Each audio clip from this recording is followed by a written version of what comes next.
discussion on worship, theology, and culture. I'm your host, Dr. Jonathan Michael Jones.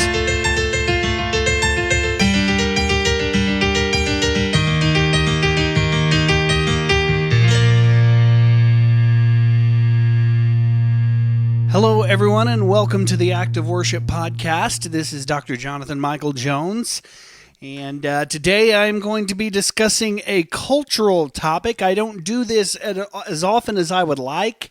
Most of what I discuss has been related to worship and theology, and there is going to be a little bit of theology in this, but it is certainly a cultural topic, and I believe one that is very relevant to everything going on in our society right now. And what I'm going to be discussing is government's biblical role. What is the biblical role of government? Many people who know me, it is no secret that I'm a libertarian, and in my libertarian views, often a discussion of the role of government arises in various conversations, and I don't believe that my view is vastly different from what the framers of the U.S. Constitution desired. The topic itself holds the potential to be divisive, but clear obligations are set aside for government both constitutionally and biblically. And so the scope here is to focus on the biblical role of government, but I will also briefly discuss the constitutional role of government. So let me start there with the constitutional role of government. And understand that I could get into much more depth in all of this than I am going to present here. So this is a surface level discussion, but the United States Constitution, really, it's a unique document. It is not infallible by any stretch. There are many that would profess that it is infallible. It is not. The only infallible document is the Bible itself. But the U.S. Constitution is one of the most precise and intentional documents in history. Personally, I believe the framers of the Constitution had in mind particular protections which are transcendent through time and circumstances. In other words, the Bill of Rights and articles of the Constitution were not intended for one era, but for all time. And so while the scope of my material here is not the constitutional role of government, I want to briefly mention a few items for consideration. Constitutionally, the government exists to protect freedoms and liberties. And the Constitution gives three types of power to federal government, and I'm focusing specifically on federal government here right now. I will briefly discuss all levels: federal, state, local. So there are three types of powers that the Constitution gives the federal government: the delegated or the enumerated powers, the implied powers, and the inherent powers.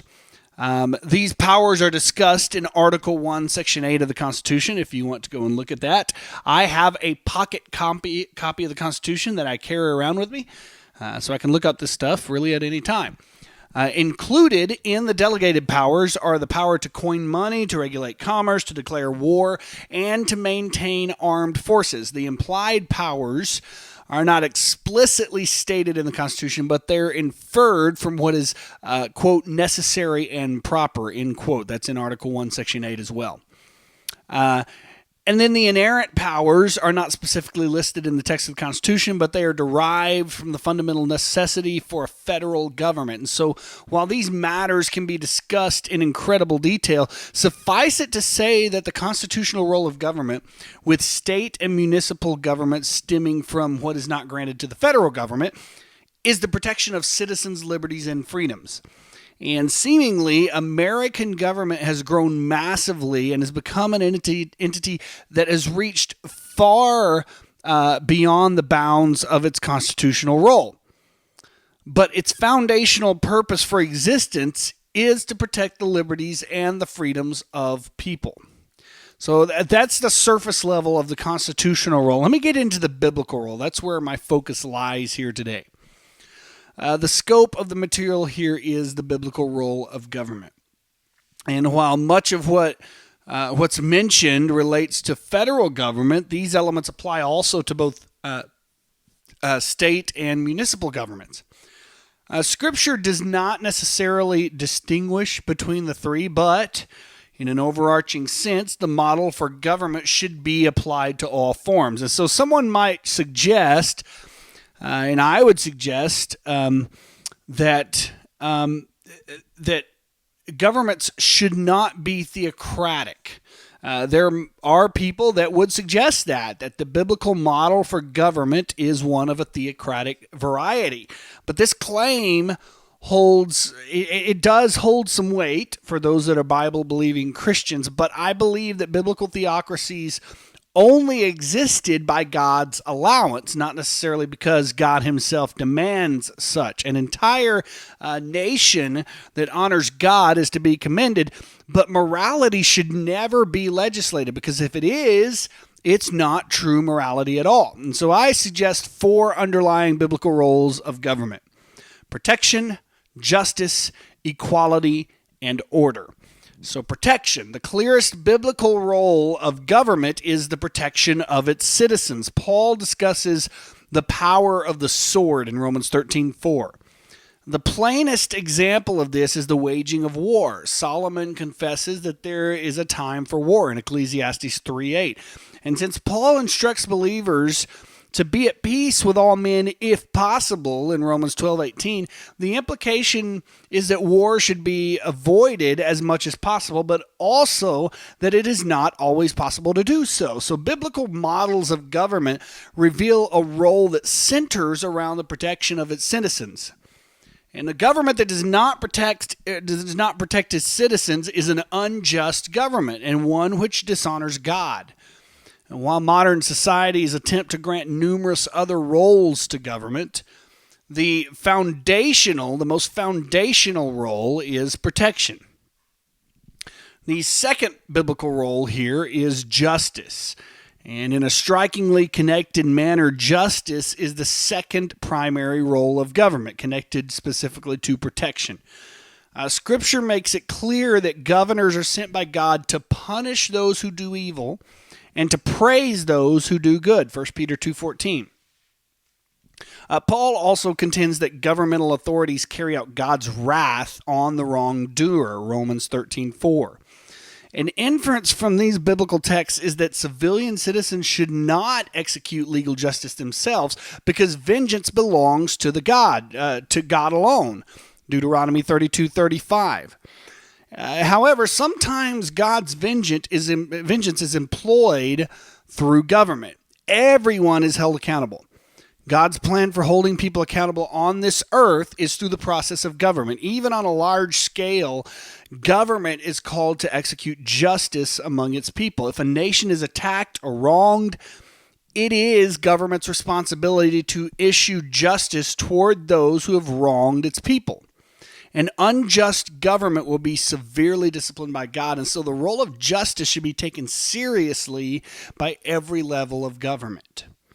And we see a lot of injustice. As human beings, it is our responsibility to uphold justice, and it is the government's responsibility to execute it. The third biblical role of government is equality. Equality is another function of government. God is just and does not show favoritism, Romans 2:11. So government should do so as well, not show favoritism. It would be right, however, to consider what biblical equality looks like. As an order of morality, I personally don't believe that equality should be legislated among private entities. For example, private businesses. And this is a difficult conversation to have with people. Government should strive for equality and perhaps even legislate it in its inner workings. Equality is vital because not only is God equal toward his people, but in response to him, his people are called to submit to one another in reverence, Ephesians 5:21. Equality is a matter of godliness, and while government should not mandate private citizens and businesses to manage their operations in a single fashion, for example, who to hire, how to hire, reasons for termination, etc., morality again cannot be legislated.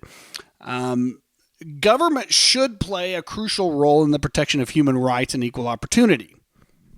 So equality then is a primary role of government. Now, there are various perspectives on this, and you could take various approaches even as a Christian. When I think of the Constitution and what the Constitution grants, I think of individual liberty. And I often see private business as an extension. It is someone's private property. And so as someone's private property, a business owner should be able to run that business however they see fit. In other words, they should be able to hire and fire someone for any reason whatsoever, constitutionally. In other words, they should be able to say, I don't like the way you look. I'm not going to hire you. I don't like the way you smell. I like this person better because they wear their shirt better. I mean, whatever the reason is. Or, hey, you know what? I woke up this morning and I decided I don't like you. I'm going to fire you.